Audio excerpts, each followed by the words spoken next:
Hello everyone, खमागणी and welcome to the world of शेयरगाम। फिर से मैं आप लोगों के सामने एक और रियल सुपर नेचुरल एक्सपीरियंस लेकर ये इंसिडेंट हमारे साथ शेयर किया है श्रुति ने, जो कि बिलोंग करती है राजस्थान को, और वो अभी अपने आर्मी एग्जाम की तैयारी कर रही हैं। ये जो कहानी है ये उनके पर नानोसा ने जनरेशन बाय जनरेशन आगे शेयर की है। और इनके जो पर नानोसा थे, पर नानोसा मतलब नाना के पापा, वो खुद बालाजी के एक बहुत बड़े भक्त थे और पैरानॉर्मल चीजों का सोल्यूशन किया करते थे। और ये उनकी लाइफ का one of the critical event है। ये इंसिडेंट श्रुति के गांव से 3-4 गांव छोड़कर, जो कि लगभग से 40-50 किलोमीटर दूर था, उस गांव में हुआ जहां उनकी दूर की मामीसा, जिनका नाम मीनाक्षी था, वो रहती थी। तो बेसिकली ये जो मीनाक्षी थी वो श्रुति के पर नाना की कजिन की बहू थी। समझ गए ना? श्रुति के पर नाना, उनकी कजिन सिस्टर, और उनकी बहू जो थी वो थी मीनाक्षी, जिसके साथ ये सब हुआ। तो कहानी शुरू करें उससे पहले, अगर आपके पास कोई रियल सुपरनेचुरल एक्सपीरियंस है या फिर कोई इंटरेस्टिंग स्टोरी है, तो आप हमारे साथ हमारी इन दी गई आईडीज के ऊपर अपनी कहानियों को शेयर कर सकते हैं। और अगर आप चैनल पर नए हैं तो चैनल को सब्सक्राइब करना आप बिल्कुल भी ना भूलें, क्योंकि ऐसी और भी इंटरेस्टिंग स्टोरीज हम आपके लिए लगातार लाते रहते हैं। तो कहानी शुरू होती है विक्रम से, जो कि इनके पर नाना की कजिन सिस्टर का बेटा था। विक्रम की शादी की बात चल रही थी, बात थी अराउंड 93-94 की। तो अभी जब शादी की बात चली रही थी और बहुत जगह से रिश्ते आ रहे थे, तो सब घर के लोग अलग अलग लड़कियां देख रहे थे और उनके पास अलग अलग रिश्ते आ रहे थे। अच्छा, जो विक्रम थे वो खुद आर्मी में थे, काफी ब्रॉड माइंडसेट के थे, और इसलिए वो अक्सर ये बोला करते थे भाई लड़की वालों से कि शादी के बाद भी, जैसे किसी लड़की को देखने गए तो बोलते कि शादी के बाद अगर लड़की कोई पढ़ाई वगैरह कंटिन्यू करना चाहती है तो हम लोग उसे नहीं रोकेंगे, बल्कि उसे सपोर्ट भी करेंगे। और कुछ इसी तरह से खुले विचारों की लड़की भी होनी चाहिए, और उसी हिसाब से रिश्ते भी देखे जा रहे थे। इसी बीच उनकी एक दूर की काकीसा, काकीसा राजस्थान में चाची को काकीसा बोलते हैं राजपूतों में, तो उनकी साइड का कोई रिश्ता बताया गया, और वो उस लड़की से विक्रम की शादी करवाने के लिए बहुत ज्यादा डेस्परेट हो रही थी। वो बहुत इंसिस्ट कर रही थी, फोर्स कर रही थी कि भाई लड़की बहुत अच्छी है, पढ़ी लिखी भी है, विक्रम के बराबर है, इससे इसकी शादी करवा दो। अब जब वो बहुत ज्यादा डेस्परेट हो गए, सबको लगा कि भाई ऐसा क्यों कर रही है ये। और वैसे भी उनको लड़की भी समझ में नहीं आई थी, लेकिन अब रिश्तेदारी का मामला है, मुंह पर मना नहीं कर पा रहे थे या करना नहीं चाहते थे।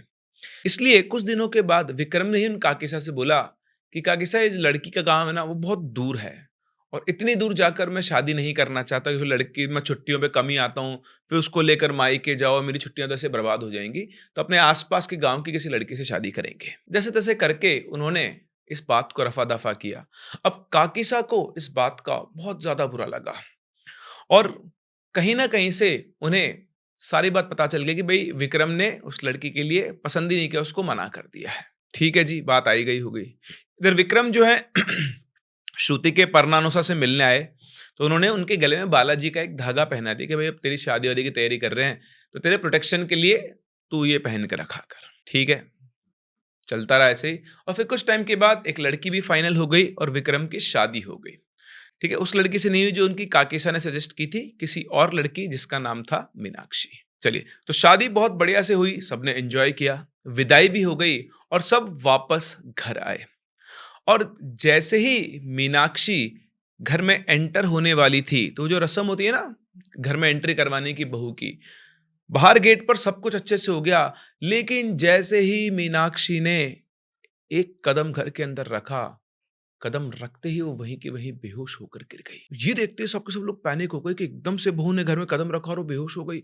जल्दी से उसको उठाया गया, कमरे के अंदर ले गए, उसके मुंह के ऊपर पानी के छींटे वीटे मारे, उसको वापस होश आया, फिर उसे पानी पिलाया, कुछ खिलाया पिलाया भी, और उससे पूछा कि भाई क्या हुआ, तो उसने बोला कि पता नहीं, एकदम से आंखों के आगे अंधेरा छा गया। और अगर आप बालों की किसी भी प्रॉब्लम से जूझ रहे हैं, सफर कर रहे हैं, लाइक आपके बाल कमजोर हो गए हैं, झड़ने ज्यादा लग गए हैं, डैंड्रफ का इश्यू है, और उसके अलावा आपके बालों की डेंसिटी कम है ना, घनत्व कम हो गया है, घने बाल नहीं है, तो आप हमारा ये होममेड ऑयल जरूर ट्राई करें। आपको इससे बहुत फायदे मिलेंगे। बहुत सारे हमारे सब्सक्राइबर्स ने, बाकी लोगों ने इस ऑयल को ऑर्डर किया है, ट्राई किया, और उनके बहुत पॉजिटिव फीडबैक्स हमारे पास आए हैं। अगर आपके साथ भी आपके हेयर केमिकली ट्रीटेड हैं या कोई भी प्रॉब्लम है, देखिए अगर बाल्डनेस है तो एक बाल दोबारा उस तरह से नहीं उगा सकते हैं, लेकिन आपके जो बाल हैं उनको अच्छे से स्ट्रेंथन कर सकते हैं, कंडीशनिंग दे सकते हैं और आपने अगर कोई केमिकल ट्रीटमेंट लिया है तो वहाँ पर आपको ये बहुत फ़ायदा कर सकते हैं। चलिए, अब बढ़ते हैं कहानी में आगे। तो सबको लगा कि भाई शादी की थकान, खाना-पीना हो नहीं पाता है, पूरी-पूरी रात जागना पड़ता है, तो उसकी वजह से कमज़ोरी की वजह से बेहोश हो गई। किसी ने भी इस चीज़ को सीरियसली नहीं लिया। तो उसे उस टाइम पर रेस्ट करने के लिए बोला और उसे रेस्ट करने दिया गया और जब बाद में वो रेस्ट करके उठी, तो बाकी की जो रस्में थी वो सारी पूरी कर ली गई। इसके बाद समय आया 1-2 दिन, 3 दिन के बाद पग फेरे की रस्म का। तो इस रस्म में क्या होता है, दूल्हा-दुल्हन दोनों जाते हैं दुल्हन के मायके में।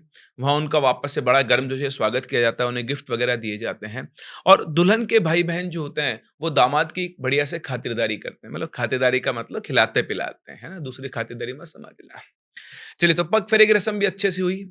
अभी तक सब कुछ नॉर्मल चल रहा था, लेकिन असली कहानी शुरू तब हुई जब पग फेरे की रस्म पूरी करके वो लोग घर वापस आ रहे थे। उस टाइम पर कार विक्रम के एक बहुत अच्छे दोस्त थे, वो ड्राइव कर रहे थे। उनका वो दोस्त ड्राइव कर रहा था, उनका कजिन आगे बैठा हुआ था। विक्रम और मीनाक्षी पीछे बैठे हुए थे। कार सड़क पर चल रही थी अच्छी खासी स्पीड में, तभी कार के सामने अचानक से एक बूढ़ी औरत आ जाती है और जैसे ही वो औरत सामने आ जाती है, ड्राइवर एकदम से घबरा जाता है, वो ब्रेक लगाता है और गाड़ी स्किड हो जाती है। और इसी मोमेंट पर जो ड्राइवर था वो गाड़ी का कंट्रोल खो देता है और एकदम से उस गाड़ी का एक्सीडेंट हो जाता है। सबको लगा कि बूढ़ी औरत गाड़ी के नीचे आ गई है और उस बूढ़ी औरत को बचाते-बचाते इनकी गाड़ी का एक्सीडेंट हो गया था।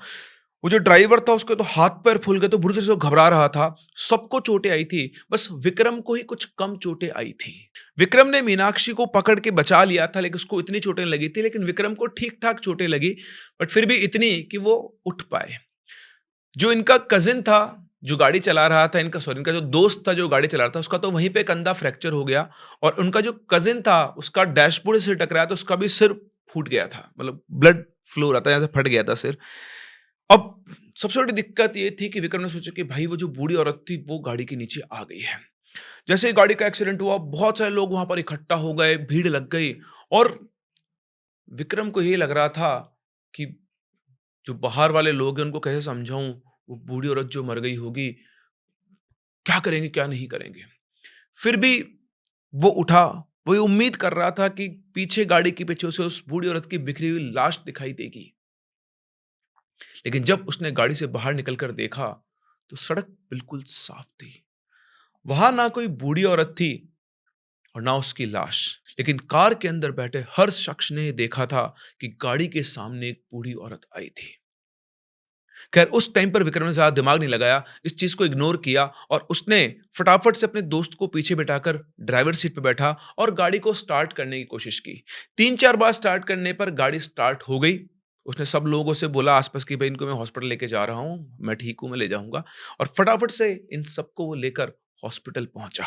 वहाँ पहुँचकर सबके ड्रेसिंग प्लास्टर करवा के वो उन सबको वापस घर ले आया। घर पहुंचने के बाद उन्होंने अपनी आर्मी यूनिट में इंफॉर्मेशन दे दी और अपनी छुट्टियां भी बढ़वा ली, क्योंकि उनको भी सीरियस तो नहीं, लेकिन अच्छी खासी चोटें लगी थी जिनको ठीक होने में टाइम लगता। विक्रम को छुट्टियां भी मिल गई थी और वो घर पर आराम कर रहे थे, लेकिन उन्हें समझ में नहीं आ रहा था कि ये कैसे हुआ और वो बूढ़ी औरत एकदम से कहाँ गई, क्योंकि उसने अपनी आंखों से देखा था कि सड़क पे वो जो बूढ़ी औरत उनकी गाड़ी के सामने आई थी, वो किसी भी तरीके से गाड़ी से बच नहीं सकती थी। लेकिन सड़क पे ना तो बूढ़ी औरत थी, ना उसकी लाश थी और उसका कोई अता-पता नहीं था कि वो कार के नीचे आई थी या फिर नहीं। ऐसा लग रहा था जैसे गाड़ी के सामने आकर अचानक से वो कहीं गायब हो गई हो। खैर, विक्रम ने भी ज़्यादा दिमाग नहीं लगाया, वो अपना फिर वापस रेस्ट करने लगा। अच्छा, इस इंसिडेंट के 5 दिन के बाद विक्रम की वही काकी जिन्होंने पहले एक लड़की का रिश्ता बताया था, वो इनके यहाँ आती है। लेकिन खाली हाथ नहीं, वो अपने साथ लेकर आती है सूजी का हलवा, खोए के पेड़े, दूध और कुछ ड्राई फ्रूट्स। वो इनके पास में ही रहती थी, ऐसा नहीं कि वो बहुत दूर रहा करती थी, 2-4 घर छोड़कर ही रहती थी। वो सीधा मीनाक्षी और विक्रम के कमरे में जाती है और उनको अपने हाथ से खिलाने के लिए वो मिठाई का डब्बा खोल देती है। घर के लोग भी आस-पास ही होते हैं और अभी-अभी मीनाक्षी और विक्रम दोनों ने दवा भी ली थी, तो खाने से मना कर देते हैं। अब जैसे ही वो खाने से मना करते हैं, वो जो काकी साथ है, वो इमोशनल बातें बोलना शुरू कर देती है कि मैं इतने प्यार से तुम दोनों के लिए सब बना के लाई हूँ, जैसे मुझे पता लगा कि भाई तुम्हारा एक्सीडेंट हुआ है, अब तुम थोड़ा ठीक हो, तो मुझे बहुत खुशी हुई। तुम मुझसे प्यार नहीं करते ना, इसीलिए तुम एक मिठाई खाने से मना कर रहे हो। तुम मुझे पराया मानते हो। अब आप खुद सोचो, इतनी इमोशनल बातें बोल के कोई आपको सबके सामने कुछ खाने को कहे, तो खाना ही पड़ता है, आप मना थोड़ी ना कर पाओगे। काकी साहब ने फिर बोला कि मैं अपने हाथों से तुम दोनों के लिए पेड़े बना के लाई हूँ। तुम लोग इतने दिन से दवाई ले रहे हो, तुम्हारा मुँह का स्वाद खराब हो गया होगा, थोड़ा मीठा खाओगे तुम्हें अच्छा लगेगा। और इतना बोलकर उन्होंने सीधा एक पेड़ा उठाकर मीनाक्षी के मुँह में रख दिया। अब भई मीनाक्षी तो नई-नई बहू थी, अपनी सास को कैसे मना करेगी? उसने भी रजिस्ट नहीं किया और उसने वो पेड़ा खा लिया। और फिर बारी आई विक्रम की। जैसे ही काकी साहब विक्रम को पेड़ा खिलाने लगे, विक्रम ने बोला कि काकी साहब देखो मेरा अभी मन नहीं, मैंने अभी भी दवाई ली है, ठीक है? थोड़ी देर के बाद मैं खा लूँगा, आप ये पेड़ा बेड साइड पे यहाँ पे टेबल पे रख दो। लेकिन फिर से काकी साहब ज़िद करने लगी और इमोशनल प्रेशर में आकर विक्रम ने भी वो पेड़ा और हलवा दोनों खा लिए।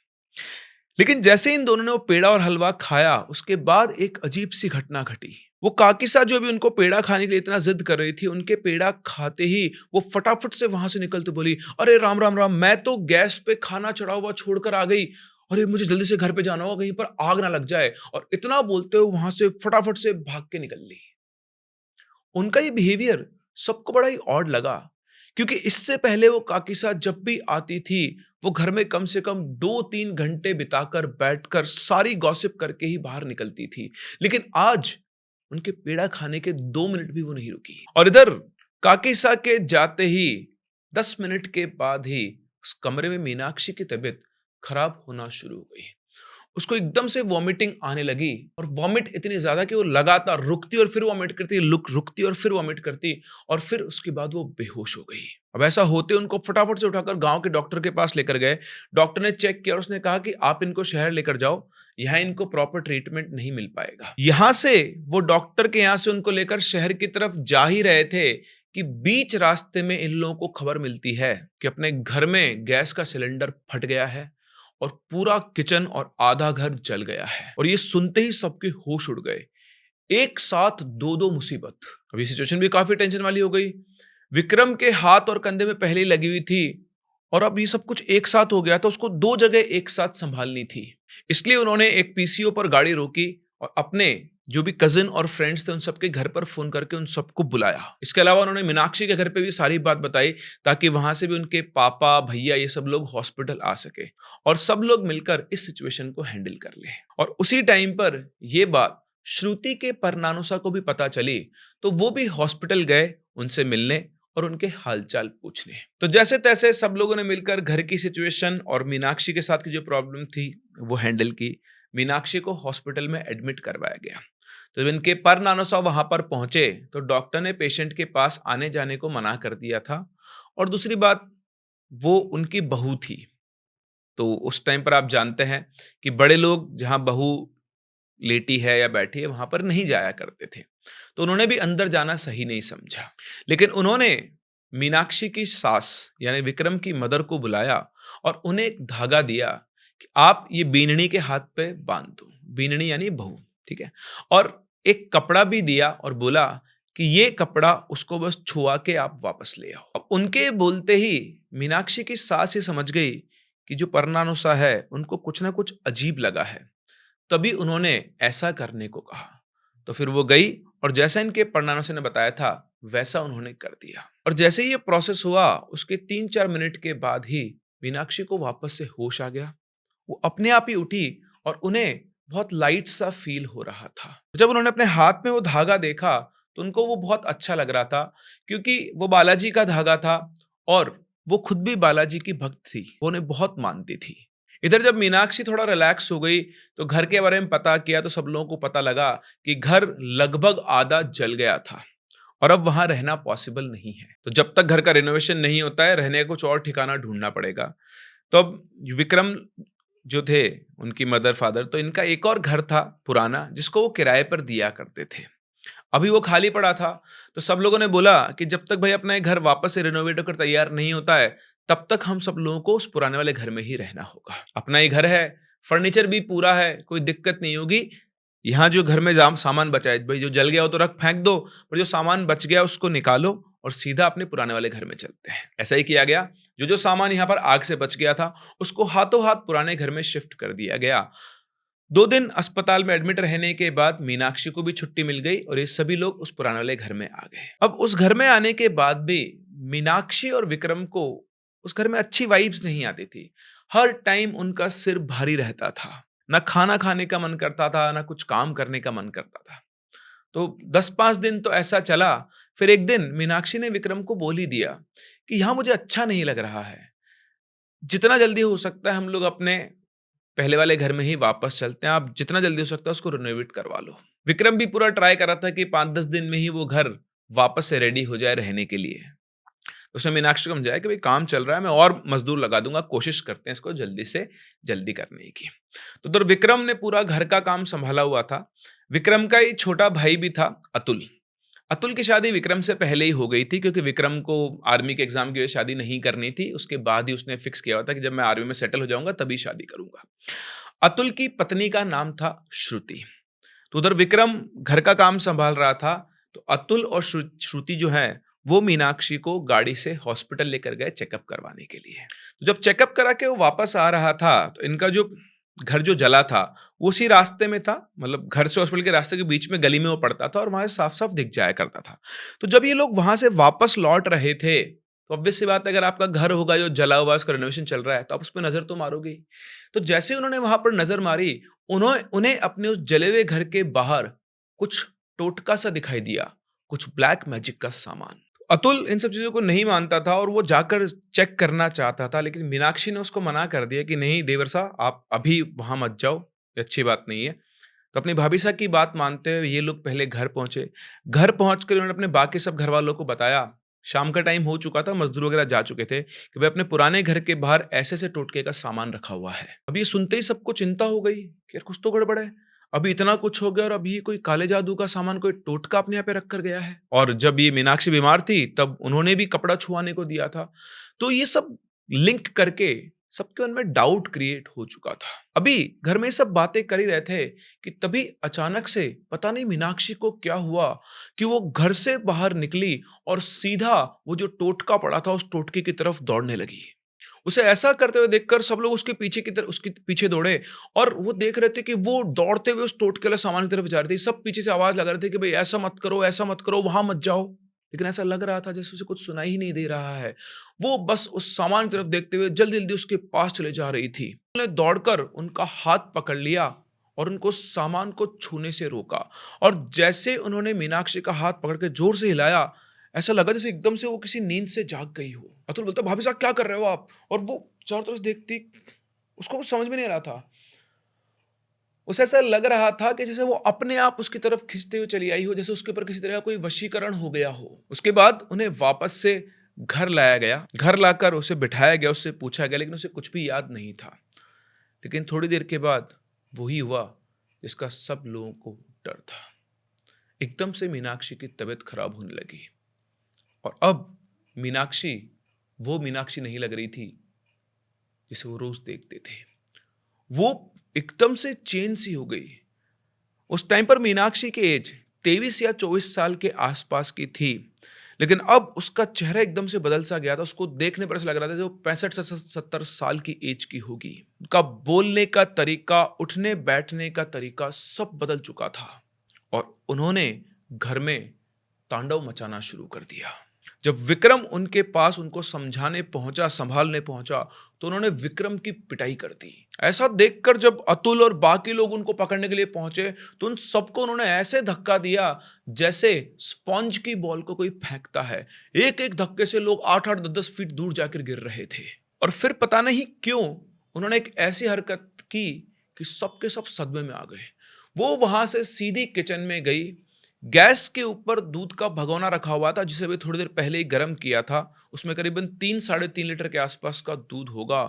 उसने वो भगोना उठाया और वो पूरा 3 लीटर दूध एक बार में ही पी गई। ये देखते ही सबके सब लोग शॉक्ड थे कि कोई भी इंसान एक साथ इतना सारा दूध कैसे पी सकता है।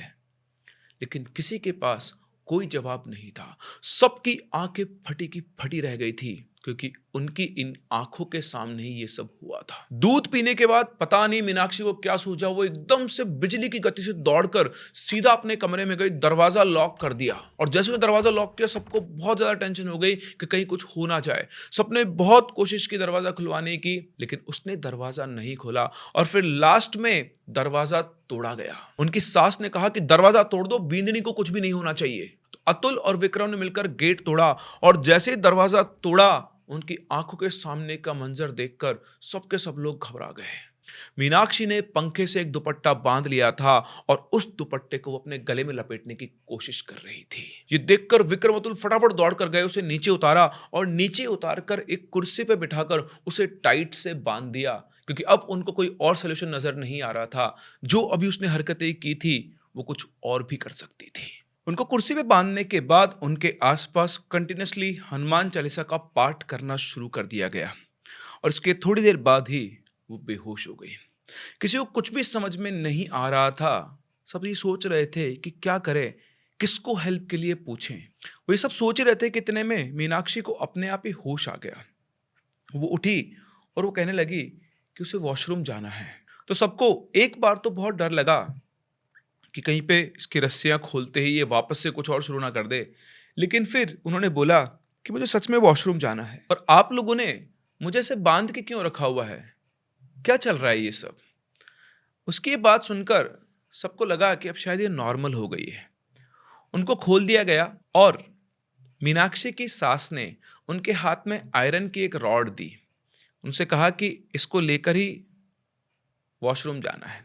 अब पहले के टाइम पर आपको पता है कि घर में नहीं होते थे वॉशरूम, घर से अलग निकल के बाहर की तरफ हुआ करता था। और लोहे की कोई भी चीज साथ में रखने से जो नेगेटिव एनर्जीज होती हैं वो आपके आसपास नहीं आती, उनसे प्रोटेक्शन होता है। तो मीनाक्षी की सास उसको अपने साथ लेकर गई वॉशरूम तक। चलते चलते मीनाक्षी खुद ये समझ गई सब देखकर कि उनके साथ कुछ तो प्रॉब्लम चल रही है।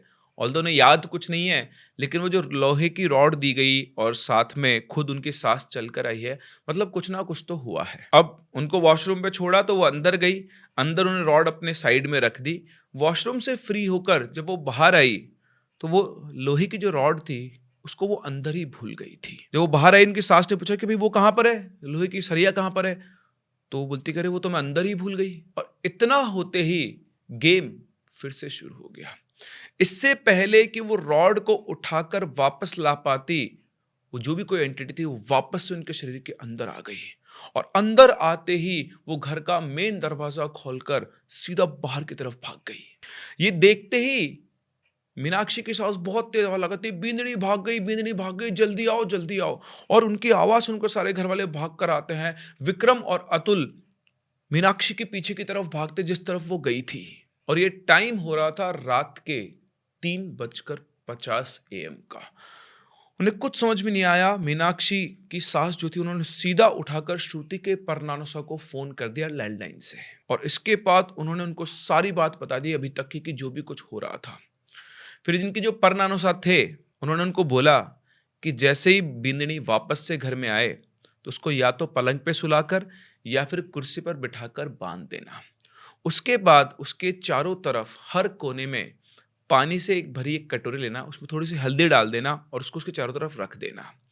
थोड़ी देर में उसका रंग बदल जाएगा और जैसे ही वो रंग बदले हाथों हाथ उन कटोरियों को उठाना और उसके पानी को या तो घर के बाहर कोई नाली हो उसमें बहा देना, और अगर नाली नहीं हो तो कहीं ऐसे साइड में फेंक देना जमीन के ऊपर कि वहां पर किसी का पैर ना पड़े। इससे बींदनी सेफ रहेगी और जितना जल्दी हो सकता है मैं वहां पर पहुंचता हूं। इधर इनके परनानुसा ने इलाज तो बता दिया, लेकिन दूसरी तरफ मीनाक्षी को घर वापस लाने में बहुत ज्यादा दिक्कत हो रही थी, क्योंकि पहली बात तो काफी देर ढूंढने के बाद भी वो उनको कहीं नहीं मिली।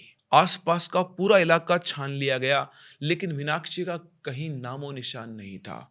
और फिर दूर गांव के शमशान घाट के बाहर अतुल और विक्रम को मीनाक्षी बैठी हुई मिली, जहां पर वो उस शमशान घाट के बाहर बिना पलक झपकाए अंदर की तरफ देख रही थी। और जैसे उसको देखकर विक्रम और अतुल ने जोर से आवाज लगाई तो एकदम से वो वहीं बेहोश होकर गिर पड़ी। विक्रम ने जाकर जब मीनाक्षी को संभाला तो उसका शरीर बहुत ज्यादा ठंडा हो रखा था, जैसे कि वो बर्फ के ऊपर सो रही हो। और मीनाक्षी, जिसका वेट करीबन 55-56 किलो के आसपास था, विक्रम और अतुल को उसका वजन बहुत ज्यादा लग रहा था, क्योंकि दोनों मिलकर भी उसे उठा नहीं पा रहे थे। वो दोनों दम लगा रहे थे बेहोश मीनाक्षी को उठाकर घर लेकर जाने की। दोनों का बिल्ट अच्छा खासा स्ट्रांग था। विक्रम आर्मी में थे, अच्छी खासी बॉडी थी। अतुल की भी ठीक ठाक बढ़िया बॉडी थी। मतलब ऐसे थे कि 50 किलो, 55 किलो, 60 किलो की एक लेडी को तो वो आराम से एक आदमी भी उठा के ले आ सकता है, लेकिन दोनों मिलकर उसको उसकी जगह से टस से मस नहीं कर पा रहे थे। उस टाइम उनके आसपास ऐसा भी कोई इंसान नहीं था जो उनकी मदद कर दे। वो दोनों बहुत परेशान होते रहे, कोई जा भी नहीं सकता था वापस से छोड़कर। अब ये सब होते होते सुबह 4:30 पौने 5 के आसपास का टाइम हो गया था, और गांव में आपको पता है इस टाइम तक लोग जाग जाते हैं। तो एक दूध वाला जो साइकिल से दूध दिया करता था, वो वहां से निकल रहा था। तो उसको उन्होंने रोका और उससे बोला कि भाई हमारी मदद करो। वो भी आया। उन तीनों ने मीनाक्षी को उठाकर साइकिल पे बिठाकर ले जाने की कोशिश की, लेकिन उन तीनों से भी मीनाक्षी नहीं उठी। अब विक्रम ने उससे कहा कि आप एक काम करो, आप मेरे घर जाओ साइकिल से जल्दी से, और वहां से लोगों को लेकर आओ, गाड़ी लेकर आओ, क्योंकि साइकिल पे इसको ले जाना बहुत मुश्किल काम है। तो फटाफट साइकिल चला के गया, उनके घर पे पहुंचा, उनको बताया कि भाई इस तरह से आपका दोनों बेटे और आपकी बहू वहां पर हैं, आप फटाफट से गाड़ी लेकर वहां पर चलो। तो घर से 3-4 लोग और गाड़ी में बैठकर वहां पर पहुंचे, और सबने मिलकर, सब मिलकर ही मतलब उसको बहुत दम लगाकर उसको उठाया। पता नहीं कैसे उसके शरीर में इतना वजन आ गया था, और जैसे तैसे कार के अंदर लिटाकर उसको लेकर आए। और आते ही जैसा कि इनके परनानुसा ने कहा था, उसे बेड पर लिटाया गया। उसके चारों तरफ हल्दी के पानी की वो कटोरियां रखी गई, और कटोरी रखने के मात्र 10-15 सेकंड के बाद ही उसका कलर चेंज होकर बिल्कुल लाल हो गया। फिर उसके बाद विक्रम और उनकी मदर ने मिलकर वो कटोरी तुरंत वहां से हटाई, उनके पानी को बाहर नाली के अंदर फेंका, और फिर विक्रम की मदर ने मीनाक्षी के दोनों पैर के अंगूठों पर थोड़ी थोड़ी सी हल्दी लगा दी, और वहां पर एक धागा बांध दिया। ये सब काम भी परनानुसा ने उन्हें बता दिया था, और अब ये सब लोग उनके आने का इंतजार करने लगे। और जब इंतजार हो रहा था, तो अतुल ने कहा कि काम करता हूं ना, वो तो पता नहीं कब आएंगे। एक तो बुजुर्ग आदमी है, बस में बैठ कर आएंगे, बस जाने कब पहुंचेगी, मैं गाड़ी से जाता हूं, उनको लेकर आ जाता हूं। तो सबको ये बात सही लगी कि वरना सब लोग इंतजार ही करते रहेंगे, और अतुल फटाफट से गया गाड़ी लेकर, और परनानुसा को बिठाकर अपने घर पे ले आया। और रास्ते में आते आते वो उनके साथ पूजा पाठ का सामान भी लेकर आ गए। जैसे ही परनानुसा घर के अंदर आए, सब लोगों ने एक राहत की सांस ली, और सबको एक उम्मीद जागी कि अब सब कुछ ठीक हो जाएगा।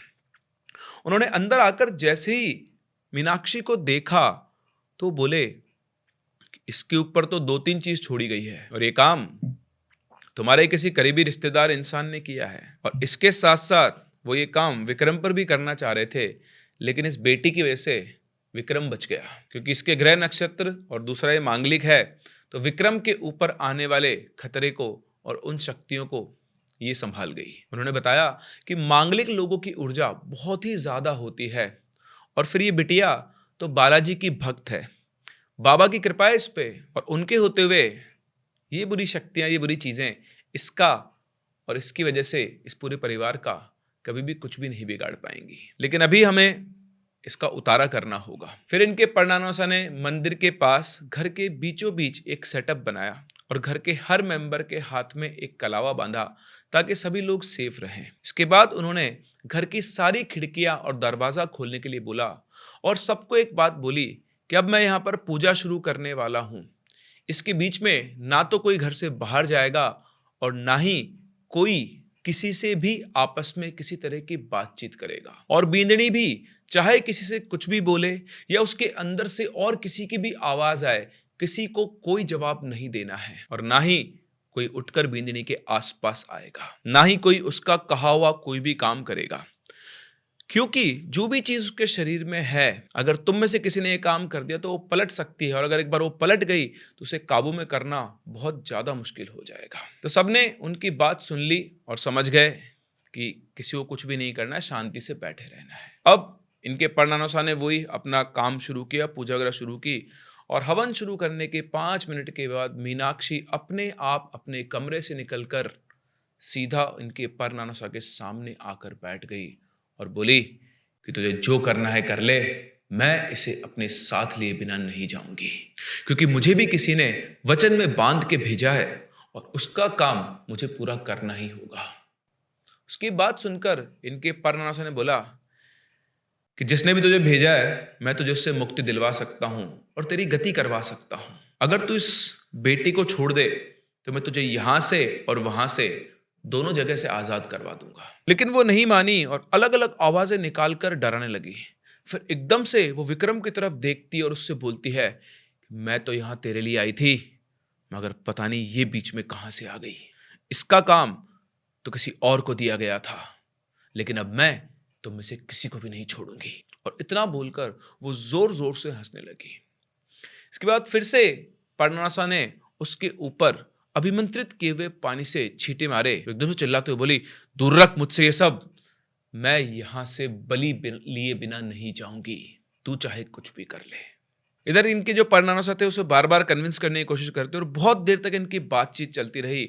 और फिर फाइनली इनके पर्णासा ने बोला कि ठीक है, अगर तुझे खून दे दिया जाए तो तू यहां से चली जाएगी और फिर दोबारा कभी भी किसी को परेशान नहीं करेगी, ये वचन दे। तो उसने बोला, मुझे तो इन्हीं दोनों का खून चाहिए, मैं इन्हीं को लेकर जाऊंगी अपने साथ, कोई मुर्गा या बकरा मुझे नहीं चाहिए। उसके बाद सुनकर इनके पर्णासा बोले ठीक है।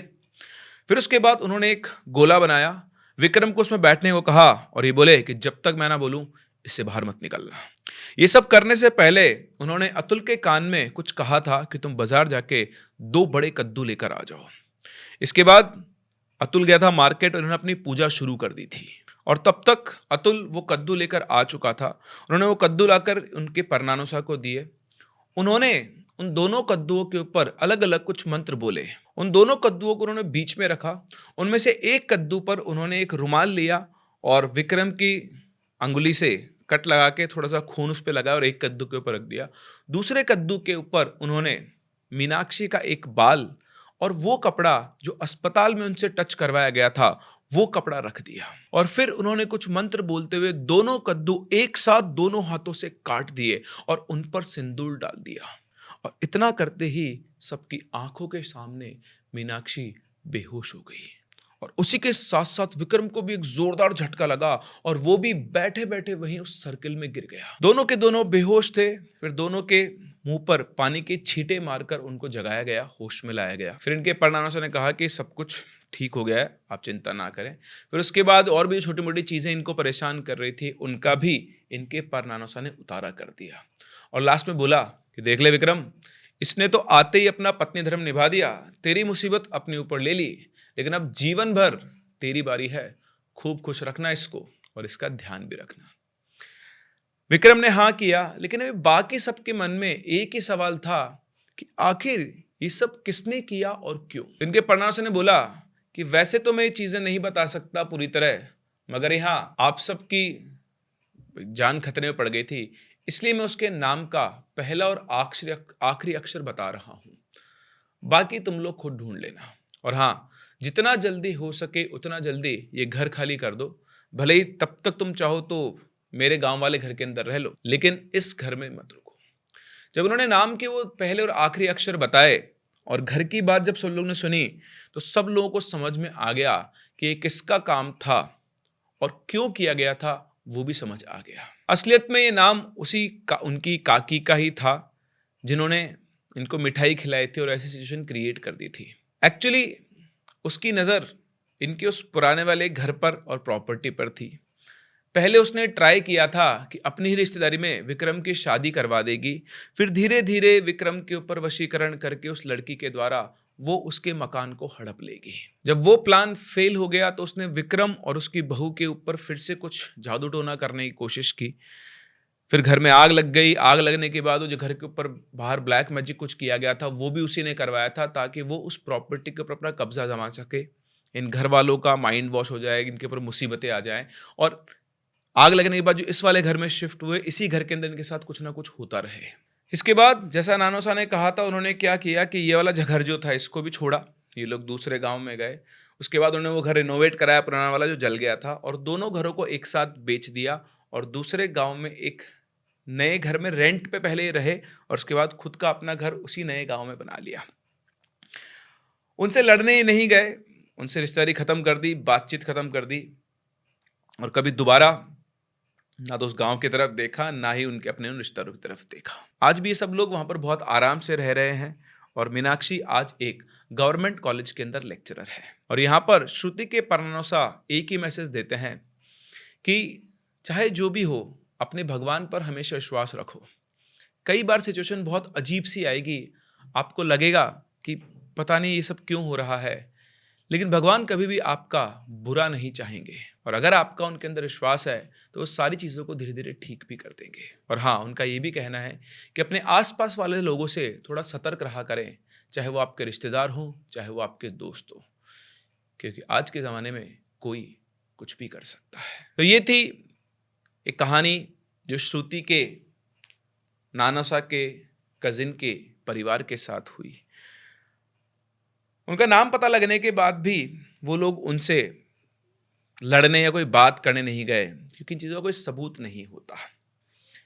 लेकिन मुझे लगता है कि उनको ऐसे जाना चाहिए था। एक बार तो उनसे बातचीत करनी चाहिए थी, उनके मुँह के ऊपर उनको हर चीज़ बतानी चाहिए थी। थोड़ी बहुत लड़ाई तो होनी चाहिए थी। आप लोगों को क्या लगता है? अपने व्यूज़ कमेंट सेक्शन में हमें ज़रूर बताएँ। हम लोग मिलते हैं अपनी अगली कहानी में, तब तक के लिए keep loving and keep listening.